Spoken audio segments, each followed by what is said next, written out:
Research Center at Newcastle, and Newcastle's at the River Tyne. There's a long-standing tradition actually to work on the diagnosis and care and research questions in limb-girdle muscular dystrophies in Newcastle. And this tradition started with John Walton, who then became Lord Walton. And he actually plays an important role in limb-girdle muscular dystrophies because he and his mentor, Frederick Nattrass, published a seminal paper on the classification, natural history, and treatment of the myopathies. And in this paper that was published in Brain, they first used and suggested the term limb-girdle muscular dystrophy. And they referred to a group of genetic diseases that were characterized by 4 important features. They say that they usually show an onset in the first, second, or third decade of life, sometimes later. They show muscle weakness in their shoulder or pelvic girdle. The transmission is normally via an autosomal recessive gene, and the course is relatively slow. So that's the first time limb-girdle muscular dystrophies were actually defined. Now, in my talk, I'll talk a bit more about the definition of limb-girdle muscular dystrophies, their genetics, their nomenclature, their symptoms, and their frequency. And then I will also focus a bit on what's new since the last limb-girdle muscular dystrophy conference in Chicago in 2019. And then finally, we'll make a conclusion as well. So let's go back to the definition that we have already heard from John Walton. I think what's really important for everyone to understand what we mean by muscular dystrophy. And let's start with a skeletal muscle. So skeletal muscle is normally attached to bone by a tendon. It contains of muscle fiber bundles that we also call muscle fascicles. And those muscle fascicles are made of muscle cells or muscle fibers. So this is an individual muscle cell and fiber here. Now, many of you will have had a muscle biopsy in order to be diagnosed. And what normally happens with a biopsy is you look at the biopsy under a microscope, and those long tube-like muscle cells or fibers, if you do a cross-section, they look not really like circles, but fairly homogeneous. And so what you see here is a normal muscle biopsy. Now, many of you may have never really looked at muscle before, but even the untrained eye can tell that this looks different to this. And this is what we define as muscular dystrophy, really. What you see is that, yes, there are some fibers that look very similar to the ones in normal muscle, but then there are a lot of other very small cells. This is inflammation. You can also see these white spots. This is fat. The pink stuff in between, which is connective tissue. The size of the muscle fibers varies from very small, these are regenerating new fibers, very large fibers, and then there are some that are damaged that really show that they are not functioning anymore. And ultimately, this all turns actually into an end-stage picture of a muscular dystrophy, where most of the muscle is replaced by fat. You can also see this if you put a patient with a progressive muscular dystrophy into an MRI scanner. So this is a boy here with a muscular dystrophy, and what you see here are cross-sections through the thighs. So this is the left thigh and the right thigh, and this is the thigh bone. What's white is the subcutaneous fat. What's black is the bone. The bone marrow is also white, and muscle is kind of darkish gray. And what you can see here over a course of 13 years is that the muscle basically shows the same color as fat. It becomes white and is replaced by fat. So another really important aspect that many of you will have heard is that within muscle fibers, we have many substances, molecules, proteins as we call them. One of them is called creatine kinase. The function is not really relevant, but what happens in muscular dystrophy, it leaks out of damaged fibers, and therefore it is elevated in your blood levels. So there are a few key issues that define muscular dystrophy. They are showing progressive muscle wasting, as illustrated here. There's primary damage of the muscle fibers, so the damage doesn't originate, for example, in the nervous system. There are normally high levels of creatine kinase in the blood. Now, if the wasting of the muscles and the weakness that is associated with it affects your shoulder girdle muscles or your pelvic girdle muscles, we speak of a limb girdle muscular dystrophy. Now, the most common forms have been named by famous physicians like Duchenne muscular dystrophy, and we don't call Duchenne muscular dystrophy a limb girdle muscular dystrophy, even though it shows all the features and characteristics that I have just listed. Now, there's one important aspect that I haven't really mentioned, is all of these diseases are genetically determined. So we therefore need to look at genetics a bit, but it's less complex than you might think. Now let's go back to the muscle and the muscle cell. Now all cells in our body contain the entirety of our genetic information, and they contain this information on so-called chromosomes. These are the structures that are made out of DNA, and they can be seen a bit like a library or a bookshelf that contains a lot of genes, which are like the books. Genes are blueprints or recipes that provide the cell with the information how to make substances, which we call proteins, that are important for the cell's function. So there's a circle and a flow of information from the gene to a protein that allows the cell to function. Now, the DNA is really just the chemistry of the genes. It's not really important that we focus on this. All you need to understand is that the DNA is encoding this information chemically, but it is basically a code of 4 letters, and these letters are A, T, G, and C. Now, the one thing that we often underestimate is how much information there is in our genome.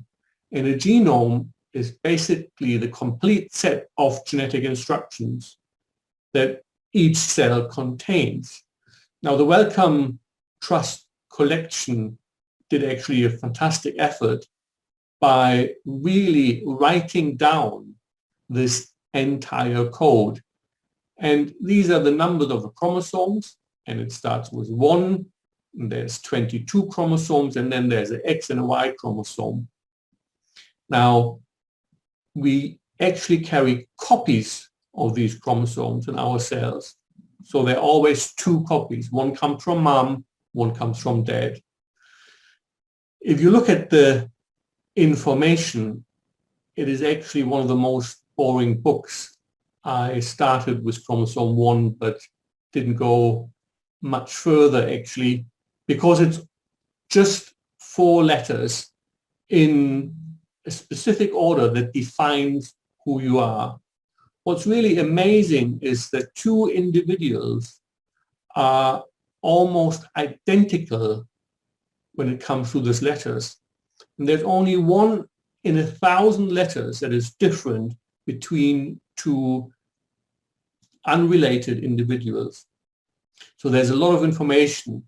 Now these changes define our individual uniqueness, but if there are changes, they can also lead to a disease. The challenge often is to find what change is disease causing and which changes are just your unique makeup. Now, genetic changes, when they occur, can affect inheritance and a disease in two ways. If you have an affected gene, so this is a genetic change, you can, despite the fact that you have an unaffected copy, still show symptoms, as in this affected father here or the affected mother here. So one of the gene copies is carrying a change, and you show symptoms. Now, this means actually that the chance of your children to be affected is 50% because these genes are randomly transferred to the next generation. So it could either be the healthy or the faulty gene. We call this a dominant mode of inheritance. And again, an affected son or an affected daughter would have the same risk that each of their offspring, no matter whether male or female, would have a 50% chance to be affected. Now, we see this in limb-girdle muscular dystrophies, but what we see more frequently is that if you have one genetic change, an affected gene here in dark blue again, you do not actually manifest any symptoms, but you are a so-called carrier. And it's when two carriers come together, which can happen particularly if you are related, or in ethnic groups, where again people show closer relationships. And the genes are again randomly passed on to the next generation. And there's a chance of 1 in 4 or 25% of the kids to be affected. Now, this offspring will always have kids that are carriers. But because carriers are very rare, the partner will most likely be normal, and therefore the chance of an affected patient in this case to have offspring that are affected in a recessive mode of inheritance is very small, unless you're closely related. Now, some of what I've just explained to you already explains also the nomenclature for limb-girdle muscular dystrophies. And it was in 1995 that a workshop hosted by the European Neuromuscular Center decided to classify limb-girdle muscular dystrophies according to their mode of inheritance. And they said, we will say limb-girdle muscular dystrophy 1 to those that have an autosomal dominant mode of inheritance. So these are the ones that are actually rarer. And we will call LGMD 2 those with a recessive mode of inheritance. Those are the ones that are making up about 90% of all limb-girdle muscular dystrophies. It's also important to point out that the CK levels are normally a lot higher in the ones that are LGMD 2 or recessive than 1 or dominant. Now, what the workshop coordinators and participants didn't consider is that when they suggested to add a letter in the order of the discovery of the genes and the limb-girdle muscular dystrophies, that they would at some time reach the end of the alphabet. And that happened a few years ago. So they started with LGMD 1A and 2A and then went down to B, C, D, E, F. And many of you will be familiar with this classification and may have been provided with a diagnosis of, for example, LGMD 2I or 2B. Now, when we reached Z, we strongly felt we need to change something because it wasn't clear how to continue, but we knew that there were more patients with unclassified limb-girdle muscular dystrophies. So what we did is we put another workshop together with experts in limb-girdle muscular dystrophies. You can see some of them who will also participate in the conference as speakers, Carsten Bönnemann or Ivan Torrente here. We had patient representation. He is Laura Rufibach from the Jane Foundation. We also had experts for pediatric limb-girdle muscular dystrophies and for adult muscular dystrophies. And after basically 2 days behind locked doors, we came up with a new classification. Now, what we changed is that we said we should call the LGMD1 patients now LGMD-D for autosomal dominant, and the LGMD2 patients R for autosomal recessive. And then we add a number in the order of discovery, and we would also list the protein or the substance that is affected by the genetic change. So formerly LGMD2A became LGMD-R1 Kalpan related. So here at least we don't run into the problem that we are running out of numbers. We have by now also added new forms of muscular dystrophy, limb-girdle muscular dystrophy, and we changed a few others. So my personal view, because I was involved, is that this is a more appropriate classification, but I should also point out that this is probably not the last word said. We are currently discussing again internationally whether this needs to be revised because there's an overlap also with other forms of muscular dystrophy, and currently there's no optimal solution. But throughout my talk, I will refer to both the former and the new classification. Now, we have already mentioned the main symptom when we talked about the definition. Patients with limb-girdle muscular dystrophy have limb-girdle muscle weakness. So this is weakness of your shoulder girdles and your pelvic girdles. It can be difficult to lift up your arms. It can be difficult to walk upstairs or to get up from the floor. There are many other genetic muscle diseases and also those that are acquired, so not on a genetic base, that show limb-girdle muscle weakness. And it can be difficult to distinguish those, even for an expert. Now, what's really important is that in addition to limb-girdle muscle weakness, you may also show weakness of your respiratory muscles, and that can be problematic when it comes to, for example, chest infections or the need of ventilatory support. But the heart is also a muscle, and in some forms of limb-girdle muscular dystrophy, the heart can be affected.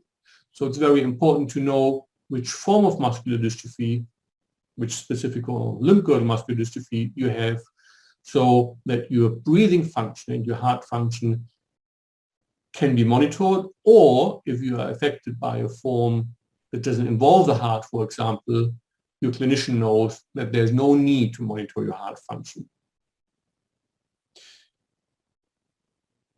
When it comes to the frequency of limb-girdle muscular dystrophies, it's important to understand that all forms are rare diseases.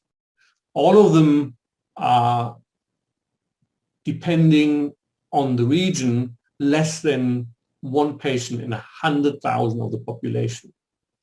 Now, I'm pointing out the region because it might depend on where you come from, which limb-girdle muscular dystrophy you're most likely affected by. We have learned throughout the discovery of limb-girdle muscular dystrophies that in certain regions there's a higher frequency. This has actually been very helpful in classifying and characterizing limb-girdle muscular dystrophies. And I've just listed a few publications here. There are many more. So, limb-girdle muscular dystrophy 2I, which is R9 now, is very frequent in Scandinavia, particularly in Denmark. There are others that are more frequent in Spain or in Croatia, and it depends on a specific genetic change.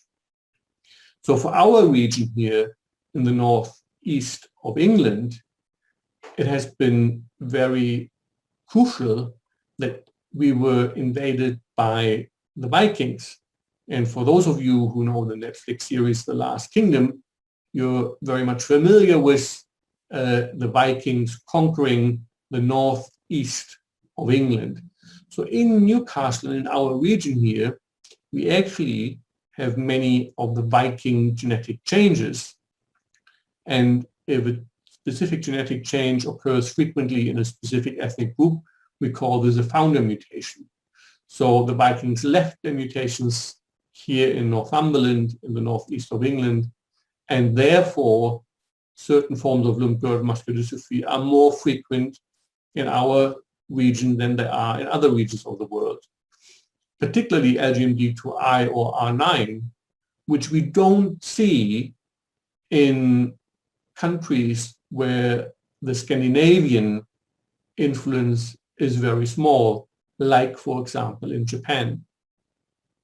So there are, of course, larger studies that have been done, and I'm just showing you one here from North America, where a large group of colleagues have worked together and looked at more than 4,000 patients, and they found that LGMD2A or R1 caused by calpain-3 mutations, genetic changes, is the most common form, very closely followed by LGMD2B or now R2 caused by mutations in the dysferlin gene.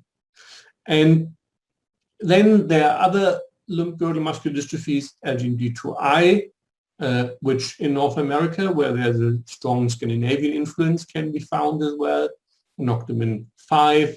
There are other patients, and I mentioned that Duchenne muscular dystrophy can present like a limb-girdle muscular dystrophy, also Becker muscular dystrophy, and they can be difficult to distinguish. That's why they're included in this LGMD test.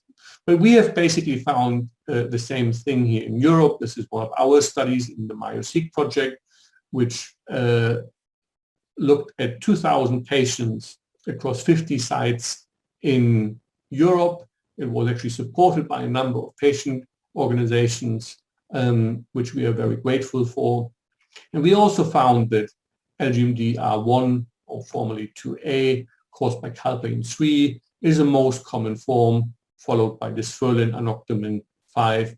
We didn't see the LGMD2I or R9 cohort as frequently in the MyoSeq project because many of these patients were already pre-tested and not involved. So with genetic testing, you can actually nowadays often avoid muscle biopsies as well and directly identify the patients through the genetic sequencing. I also want to point out that several of the limb-girdle muscular dystrophies are extremely rare, and you may only have one patient in a population of 1 million. So even the common ones are rare, but then there are many that are extremely rare. I want to now focus a bit on what's new since the last LGMD conference. And of course, all of us are most interested in seeing progress when it comes to treatments and patient care. But on the other hand, we also know that it's slightly frustrating that from a bright idea how to maybe treat a disease to ultimately have access to that treatment takes a long time.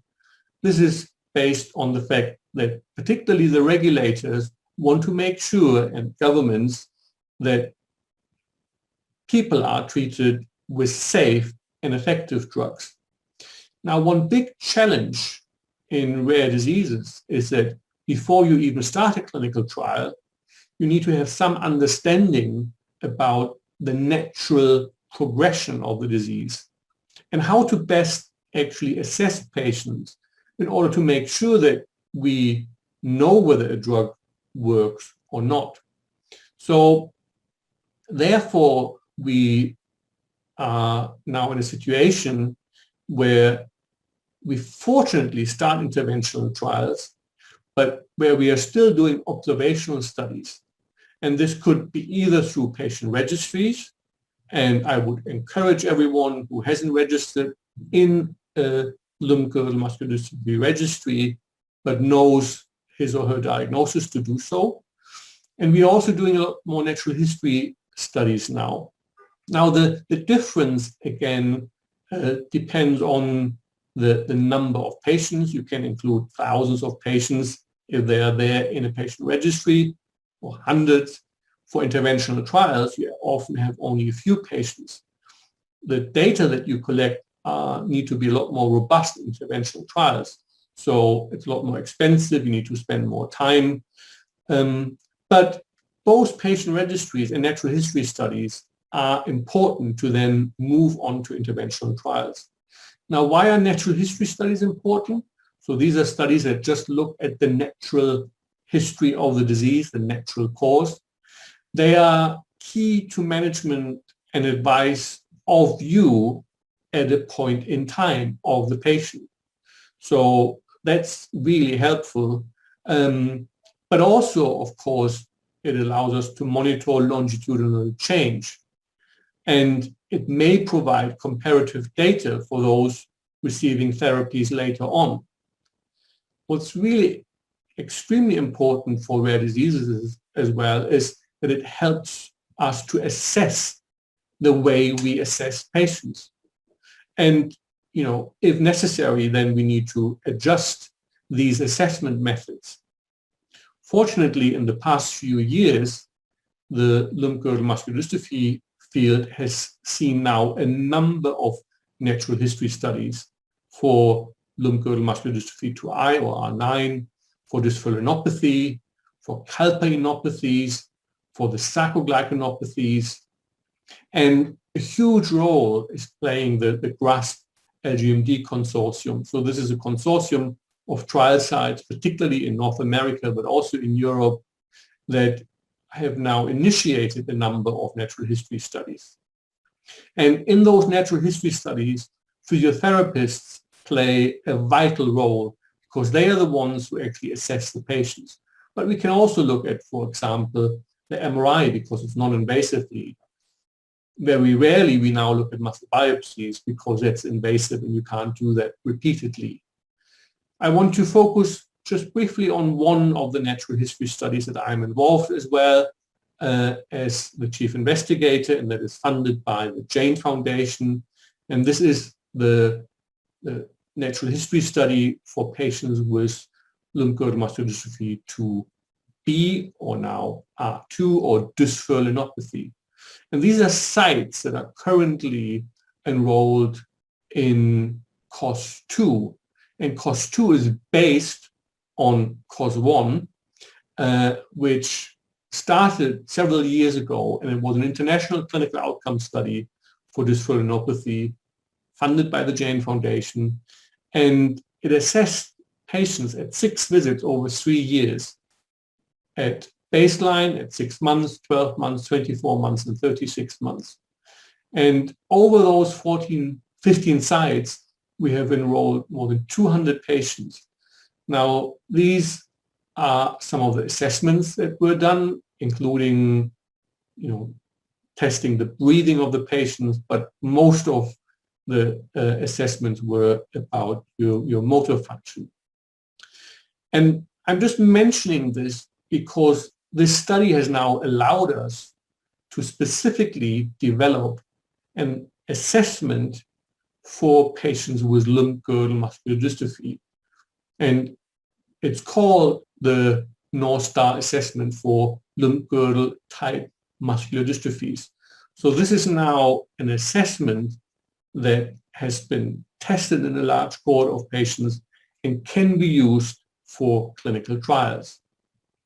And I think, the exciting news in the field is that there are several companies, but also academic centers that are now developing interventional studies or have started interventional studies. And I've just listed a few here: Genethon in France, Sarepta in the US, AskBio as well. And then there have, PTC, MLB Biosolutions, Northwestern University here. Many other university and academic centers are involved in these clinical trials. And I've just mentioned that we have now established one assessment method that can be used in these clinical trials, in these interventions, to see whether they are safe and whether they are effective. What is really important once you establish an assessment method to test an intervention is that your regulatory authorities that need to ultimately approve an intervention are also happy with that specific assessment method. Therefore, it's important to communicate with regulatory authorities early on. And again, it's exciting news that the FDA, the Food and Drug Administration in the US, has actually had a specific patient listening session of patients with LGMD. So these sessions allow early communication and inform the regulators about rare diseases, the concerns of the patients. And I was thrilled when I heard about this, and it happened in October last year, that so many advocacy groups formed a consortium to coordinate this patient listening session with the FDA. I've listed the topics that were discussed, and again, I think this is important to raise awareness and to make sure that the patient needs are addressed when it comes to the clinical trials, and for the regulators also to understand, for example, appropriate assessment methods, as I've just mentioned. Now, often, as I already said, it takes a while before an effective and safe treatment is actually available and can be accessed by patients. But it doesn't mean that nothing else can be done before then. And so therefore, I'm showing you this slide about care standards. It's very important in rare diseases, and the natural history studies help us to understand what kind of care can be provided. For example, when it comes to breathing problems, to heart problems, to motor problems, but also to problems with your gastrointestinal system, with specific wheelchairs or devices, orthotics that are needed. And a few years ago, we at least published a recommendation for care standards for one of the limb-girdle muscular dystrophies, but it wasn't really based on a lot of data. Now, registries are collecting a lot of data, and this is just the steering committee here for the Global FRP Registry. It's also a way actually to communicate with patients, to publish newsletters. But based on the dysferlinopathy natural history study, we have now applied for another European Neuromuscular Center workshop, also with support from the Jane Foundation, to establish a standard of care recommendation for patients with dysferlinopathy, because we have so many data now that we collected from the natural history studies. But this will serve as a template for many of the other limb-girdle muscular dystrophies. So I've given you a general introduction, and I hope that you now have an understanding about what we mean when we talk about limb-girdle muscular dystrophies, that there's a lot of exciting stuff going on in the field, that a lot of things have happened over the past 2 years. And so my conclusion would be, it is an exciting time to work in the field of limb-girdle muscular dystrophy. Make sure you have a precise diagnosis. Is this important? Yes, it's important for family planning. It's important for your own counseling, a choice of jobs, an understanding of your prognosis, an understanding about prevention of complications. So these are the care standards.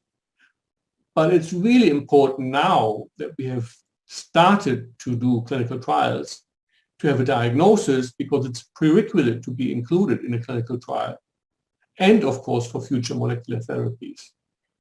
My second conclusion, it's an exciting time to work in the field of limb-girdle muscular dystrophy. Let's make sure we continue to work together. As Henry Ford said, coming together is a beginning, staying together is progress, and working together is success. Well, thank you very much for your attention.